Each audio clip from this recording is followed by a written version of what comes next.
Olá pessoal, tudo bem? Vamos à nossa segunda aula de Química e o assunto será separação de misturas. Um assunto que, vez ou outra, aparece principalmente nas provas do Enem. E não é um assunto tão complicado. O detalhe são vocabulários, mais uma vez, né, palavras-chave que vão determinar o seu entendimento no conteúdo.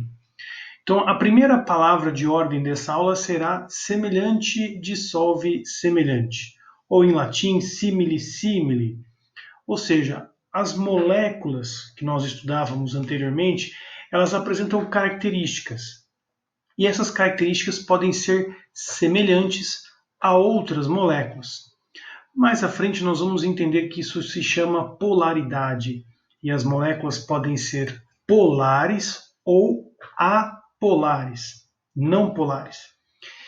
Essas duas características elas vão ser abordadas aqui com as palavras hidrossolúveis ou lipossolúveis, que eu coloquei um ao lado do outro ali no nosso diagraminha aqui.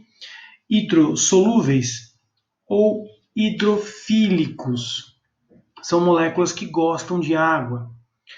Do outro lado nós temos lipossolúveis ou lipofílicos, que são moléculas que gostam de gordura. Memorize esses dois nominhos: hidrossolúvel, lipossolúvel. Lipossolúvel gosta de gordura, lipofílicos. Hidrossolúvel gosta de água, hidrofílicos.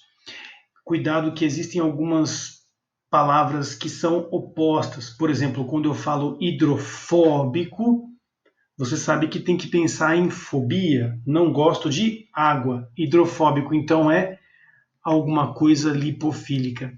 Difícil, né? Agora, se eu falo lipofóbico, lipofóbico é fobia, não gostar de quem? De lipídios. Então, eu vou para água. Feito essa interpretação, nós podemos então entender que existem duas maneiras de observar a matéria. Ela pode ser, né, afim de água ou afim de gordura.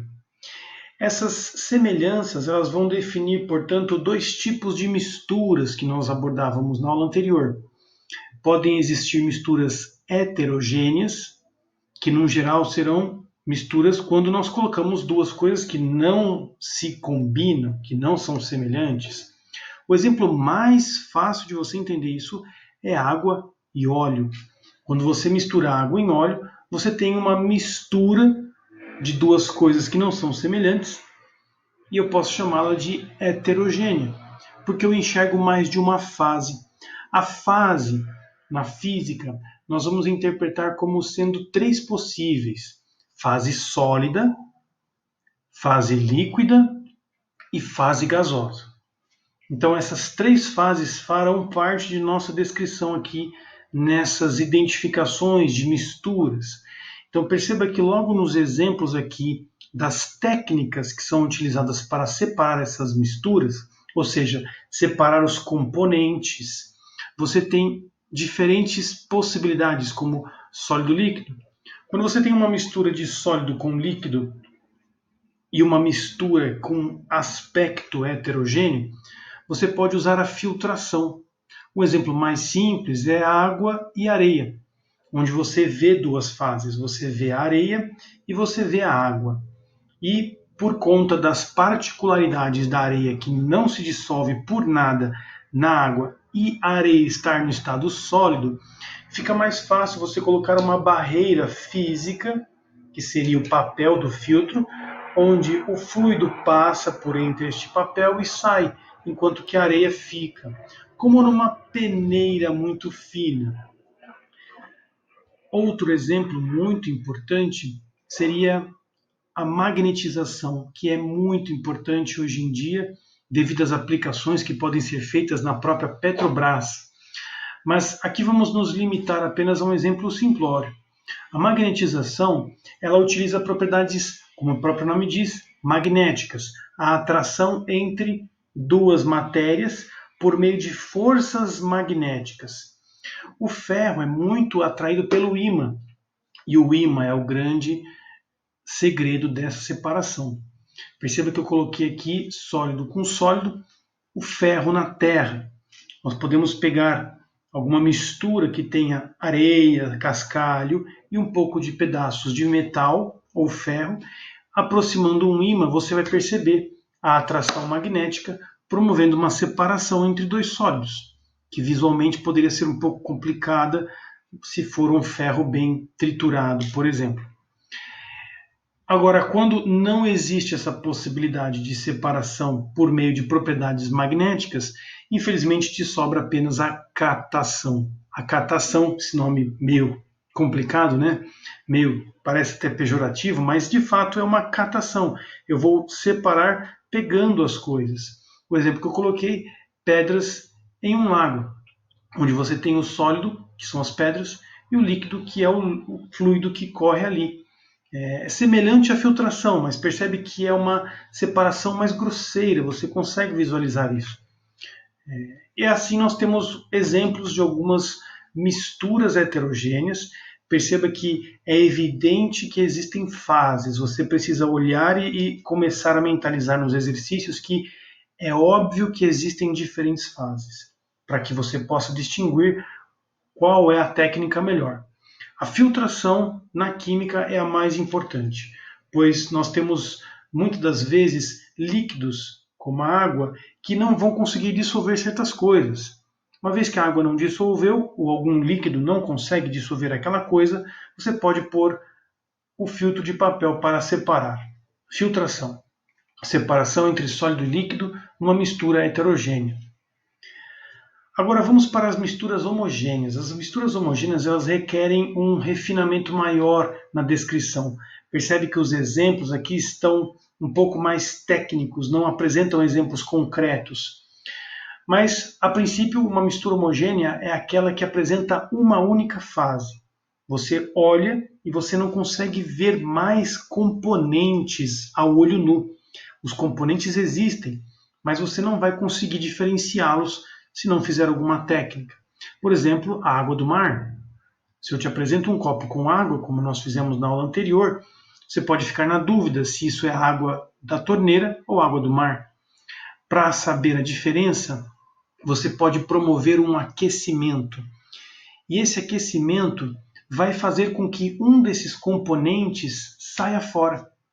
No caso da destilação, ou também chamada destilação simples, você promove um aquecimento fazendo com que o solvente saia e fique apenas o sólido que estava dissolvido nele. Então, no caso da água do mar, você imagine que a água pode sair, enquanto que os sais minerais ali ficariam no fundo do pote, até o término dessa destilação. Essa é uma técnica, inclusive, utilizada em métodos de socorro quando você está à deriva no mar, onde você colocaria uma água do mar dentro de uma campânula, onde você poderia separar a água destilada para ser bebida, em caso de emergência, no caso. E aqui nós temos a propriedade física, que é importante saber, o ponto de ebulição. O ponto de ebulição é um ponto em que a molécula já não aguenta mais tanto calor e ela resolve virar outro estado, sair do seu estado e ir para outro. Lembra que os seus estados, os estados da matéria, como eu mencionei na aula, são 3, sólido, líquido e gasoso. No caso da água do mar, nós temos a água em estado líquido. E ao aquecer-se, ela pode ficar impaciente até o momento em que ela resolve virar gás, passar para o estado gasoso. Se você tem um líquido que consegue passar para o estado gasoso muito antes do nosso sólido pensar em mudar de estado, você consegue aplicar uma destilação simples. Então nós sabemos que o sal demora muito para querer mudar de estado. Ele está bem sólido e ele não vai querer mudar esse estado. Enquanto que o líquido ele pode passar para gasoso, nesse exemplo como eu mencionei, na água do mar. Portanto, moléculas com ponto de ebulição muito distante. Essa é a forma como eu resumi.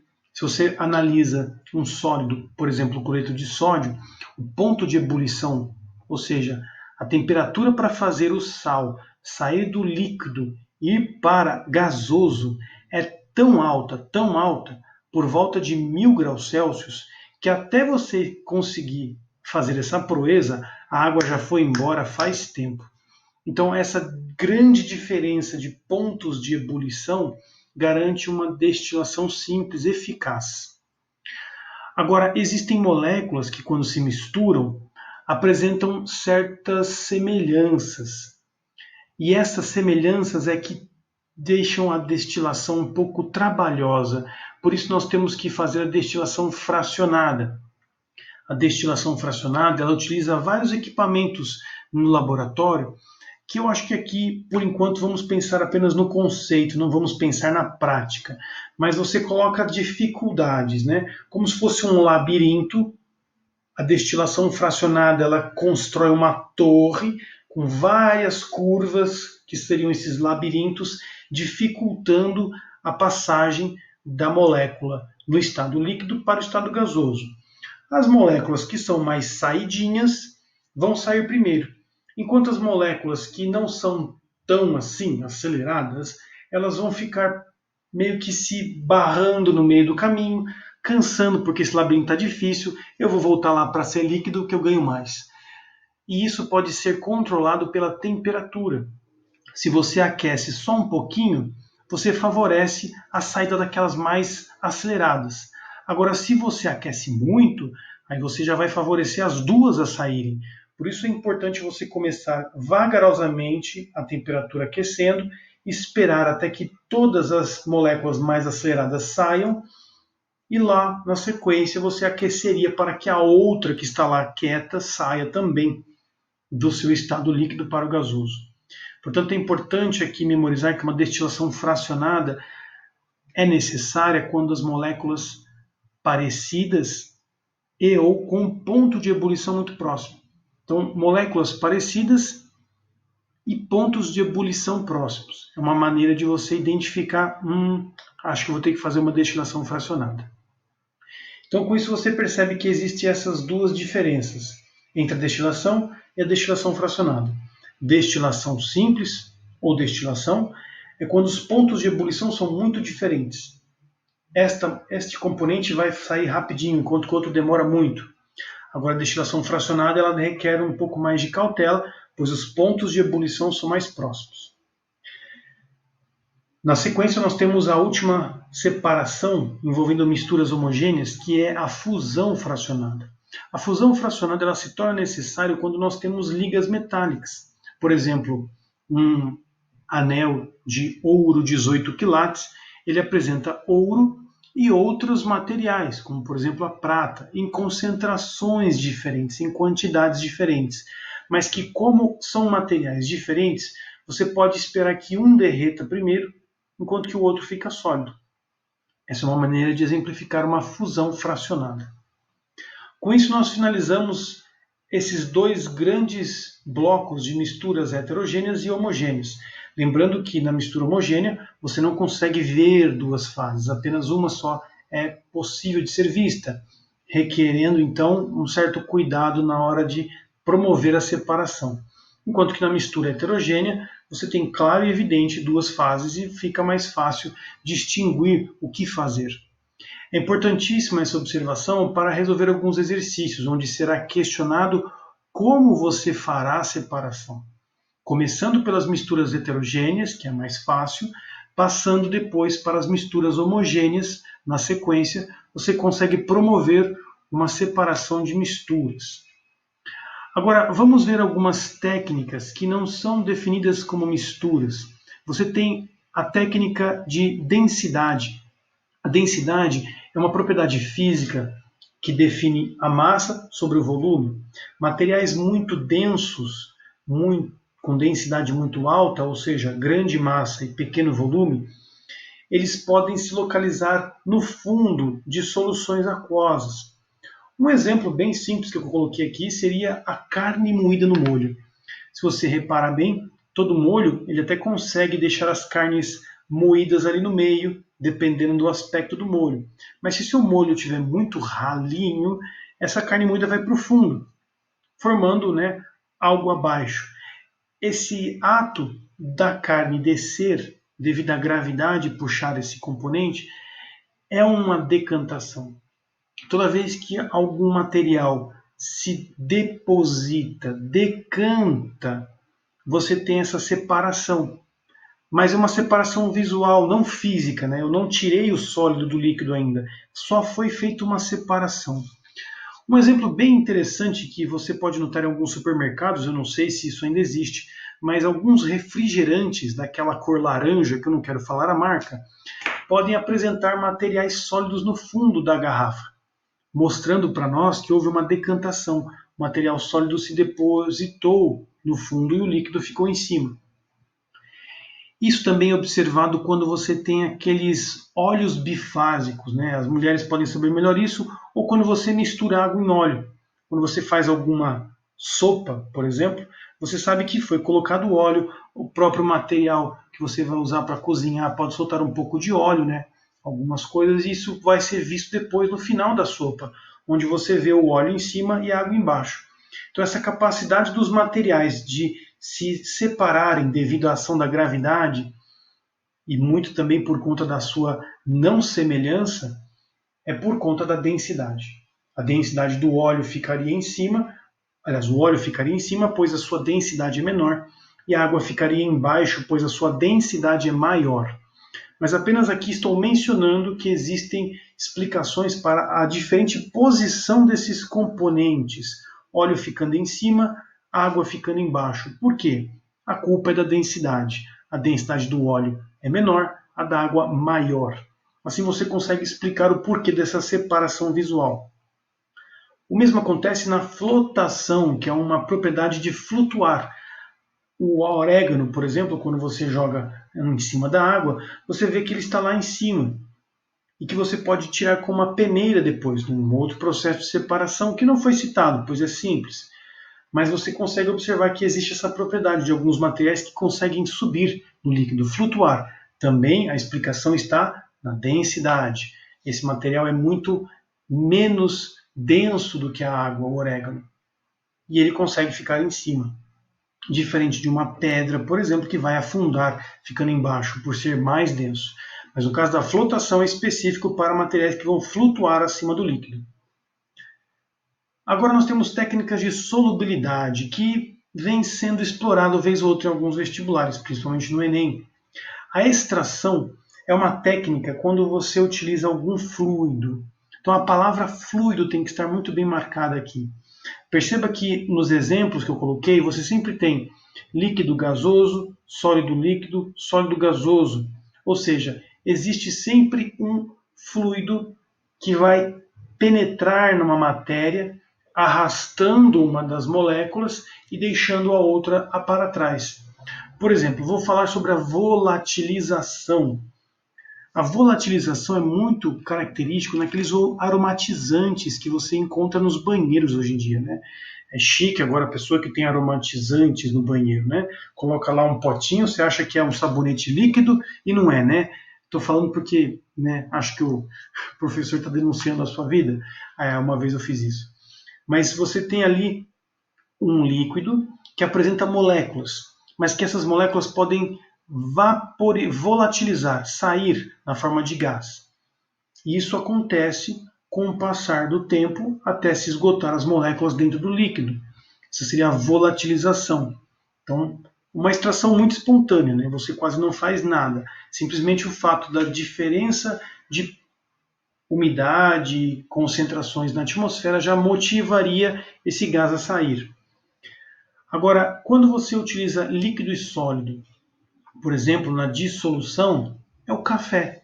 Quando você joga água quente naquele pó preto, você consegue, por meio das moléculas de água, elas entram naquelas pedaços de café triturado, elas conseguem arrastar, extrair a cafeína, que é uma molécula específica que me interessa naquele monte de pó triturado de café. O mesmo pode ser aplicado para chá. O que nós fazemos é uma extração seguida de uma filtração. Então é muito importante aqui a diferenciação entre extração de filtração. Hein? Extração é só retirar a substância que me interessa.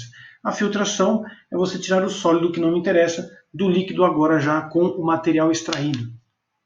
Isso pode também ser feito por meio de gás. Existe uma questão muito interessante do Enem, onde o cara coloca vapores de água dentro de uma estufa, né? E isso faz com que esse vapor de água gasoso entre em algumas plantas, em algumas moléculas são arrastadas, retirando a essência da planta, deixando o ambiente com um cheiro agradável.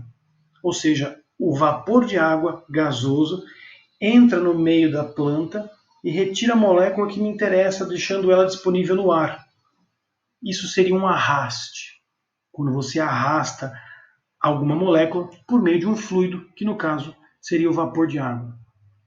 São exemplos de extração. O mais comum é o café ou o chá, e este agora que eu mencionei, que é o arraste de gases entremeando algum sólido.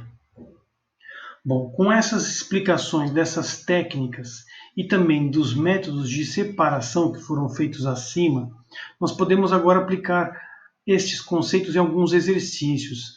E aqui eu tomo como primeiro exercício a explicação sobre os estados físicos da matéria, coisa que é vista no ensino fundamental. Você sabe que existem 3 estados: sólidos, líquidos e gasosos.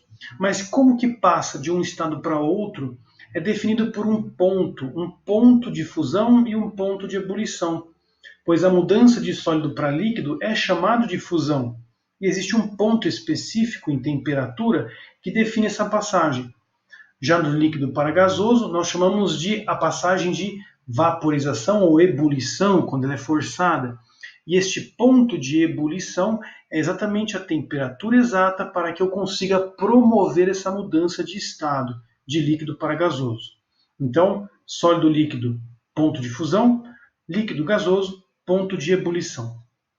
No exemplo que eu trago logo abaixo, você tem a seguinte pergunta: quando estamos na praia, com temperatura de 40 graus Celsius, qual é o estado da matéria do álcool? Como é que eu posso entender, né, o álcool? Bom, para você entender qual é o método para resolver, eu vou copiar aqui esta representação que eu fiz logo acima, vou passar aqui embaixo. Isso deve ser o que você provavelmente deve fazer nos exercícios. Ao invés de definir ponto de fusão, eu vou colocar a temperatura menos 117 graus Celsius, indicando exatamente qual é a temperatura que faz a mudança do sólido para líquido. Agora eu vou colocar o ponto de ebulição, 78 graus Celsius, que é exatamente a temperatura de mudança de líquido para gasoso. Com isso você define uma régua. Você define 2 pontos e 3 estados. Agora você fazendo isso para cada molécula, no caso o álcool que eu estou estudando, você faz a leitura e a interpretação do texto. Qual é a temperatura que ele está me questionando? Não é o 117 negativo e nem o 78. É o 40. Aonde você localizaria nesta régua o 40 graus Celsius? Ora, nós podemos identificar o 40 graus Celsius exatamente entre o 117 negativo e o 78 graus Celsius. Portanto, 40 graus Celsius se localiza nesta posição na régua. Significa, portanto, que a nossa molécula de etanol, se tivermos que escolher um estado, essa molécula tem que estar no estado líquido, pois é justamente aqui que se encontra a temperatura de 40 graus Celsius. A temperatura de 40 graus Celsius coincide com o estado líquido. Por isso que é importante para todos aqui você construir a reta da temperatura, defina ponto de fusão, ponto de ebulição, escreva sólido, líquido, gasoso e localize qual é a temperatura ambiente para você saber qual é o estado da matéria. O álcool se encontrará líquido aqui nessa história. Muito bom. Por último ponto da nossa aula, as técnicas de separação. É um ponto mais complicado da nossa aula, onde nós temos que promover uma separação.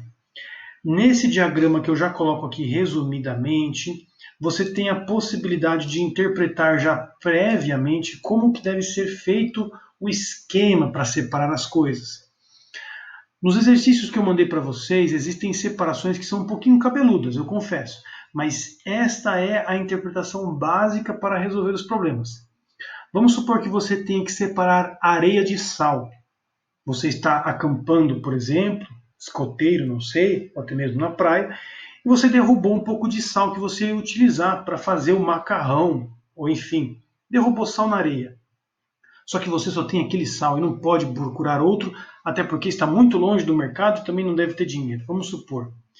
E aí você pega e coleta aquela porção de areia com sal e vai se virar em casa para separar essa mistura. Primeiro detalhe, perceba que a mistura é heterogênea, areia e sal. Eu consigo ver o sal na areia, mas eu não vou conseguir com a minha mão separar. E posso até, por conta da mão, perder o sal. Bom, como que eu devo proceder? Primeiro, perceba que o texto fala que, sabendo que este sal é solúvel em água e que a areia não é. É muito evidente isso nos exercícios. A água, ela vai conseguir dissolver o sal. A areia não. Isso é uma propriedade que você não precisa decorar. No caso aqui, é fácil de saber, mas algumas outras moléculas não é obrigação tua. O texto vai fornecer essas propriedades. Nesse caso, o sal se dissolve em água, a areia não. Qual que é a coisa, então, que você deve fazer? Misturar.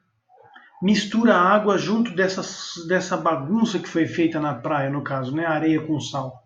E aí você vai ter uma mistura heterogênea. Feita a mistura heterogênea, você sabe que tem o quê? Bom, tem duas fases, certo? Tem a areia e tem a água que agora conseguiu arrastar o sal para si. Afinal, a água dissolve o sal e o sal gosta da água. Eles vão ficar juntinhos e não mais misturados com areia. Muito bom, você conseguiu separar a água da areia. Mas e agora para retirar somente o sal? Que é o que me interessa.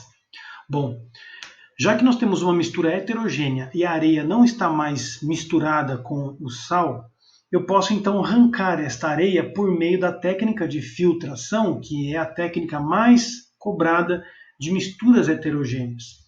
Quando você efetua a filtração, você separa um resíduo.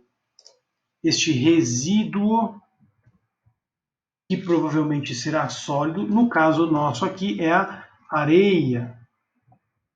É ela que vai estar aqui vai estar separada depois desse método de filtração. Provavelmente vai estar no papel de filtro que você vai utilizar. Bom, eu já separei a areia, agora sobrou água com sal. E agora, como é que eu faço para separar essa água de sal? Eu não consigo ver o sal ali dissolvido. Justamente, é uma mistura homogênea. E misturas homogêneas precisam ser avaliadas com calma. Bom, uma vez que você tem essa mistura homogênea, você deve imaginar que o sal deve ter uma temperatura de ebulição muito maior do que a água, como eu tinha mencionado na aula. Portanto, eu posso usar a destilação, ou a destilação simples. Basta aquecer um pouco este copo com água e o sal dissolvido. Você vai conseguir separar a água do sal. A água vai saindo aos poucos, até o momento em que na panela não vai existir mais nada além do sal, pois toda a água vaporizou. Por isso, você vai conseguir separar finalmente a água, que é o que está destilado, que foi destilado. Este outro que vai ser também resíduo, um resíduo que sobra no fundo, que é o sal, no fundo da panela. Perceba que toda técnica ela produz um resíduo. E que no caso da destilação, você tem o nome destilado, que seria o que saiu, o que foi embora devido à mudança de fase. Com isso, nós terminamos a separação. Você tem a areia separada pelo papel de filtro e você tem o sal no fundo da panela, sozinho, sem mais água, pronto para cozinhar. Com isso, você consegue um diagrama específico para fazer separações. Lembrando que tudo começa com jogar um líquido. A questão vai apresentar para você diferentes líquidos. pode ser a acetona, pode ser água, ou o disulfeto de carbono que existe nas indústrias como um solvente. Basta você jogar esse líquido e ver o que vai dar. Quem dissolve? Separa. Quem não dissolve? Filtra. Bom, quem dissolveu? Destila. E assim você consegue separar esses componentes da mistura que foi produzida no início da questão. Única ressalva, como eu tinha mencionado, observação, né? Misturas homogêneas com ponto de ebulição muito próximos, você deve usar destilação fracionada e não destilação simples, senão não vai ocorrer a separação. Espero que todos tenham entendido a nossa aula. Qualquer dúvida, entre em contato, procure tirar as suas dúvidas. E até a próxima!